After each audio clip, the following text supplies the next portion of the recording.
Bonsoir, Madame Marois. Bonsoir, Monsieur Bruno. Un an aujourd'hui que Oui. vous êtes à cette fonction que vous avez longtemps espérée aussi. Oui, sur laquelle j'ai beaucoup travaillé.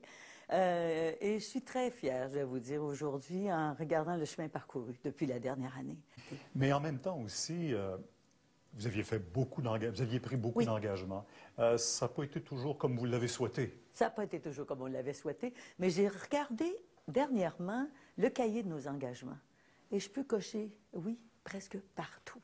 Oui, mais en même temps aussi, vous l'avez dit, ça n'a pas été facile, pour Non. reprendre votre expression de ce matin, ça n'a pas été facile parce que le fait d'être un gouvernement minoritaire change la donne. Oui, ça change la donne. Vous avez parlé d'immobilisme du gouvernement précédent, hein, et en même temps, plusieurs vous reprochent un peu d'immobilisme aussi, si bien qu'au niveau économique, on a vu des pertes d'emplois. On est rendu à 40 000 Ouais. emplois de perdus au Québec depuis le début de l'année. Moi, je serais prudente sur ça. On ne peut pas comprendre comment on peut avoir perdu 38 000 emplois dans le domaine de la santé. On s'en serait rendu compte. Donc, il y a probablement une erreur statistique qui est normale, qui se produit parfois. Là, on aura atteint l'objectif de contrôle de la hausse des dépenses. Ça, c'est merveilleux. Dire une chose, dans le cas de la question des personnes qui consomment moins, ce dont on s'est rendu compte, c'est qu'elles épargnaient davantage.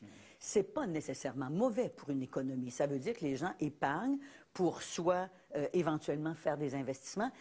En terminant, Madame Marois, vous avez 30 ans de vie politique active. Oui. Vous avez un bagage d'expérience incroyable. Vous avez en même temps aussi certainement une vision que vous voulez implanter. Qu'est-ce que vous voudriez laisser à la société québécoise? Je voudrais laisser une société forte. Je me souviens comme journaliste d'avoir vu Pauline Marois enceinte Oui. comme ministre. 4 fois plutôt qu'une. Et en même temps, maintenant, vous êtes grand-mère. Oui, oui. C'est un privilège. C'est un énorme privilège, c'est une immense joie. Qu'est-ce qu'on peut vous souhaiter pour la suite des choses? Je voudrais qu'on me souhaite de réussir là où les Québécois nous attendent. Madame Marois, merci beaucoup. Ça m'a fait plaisir, M. Bruno.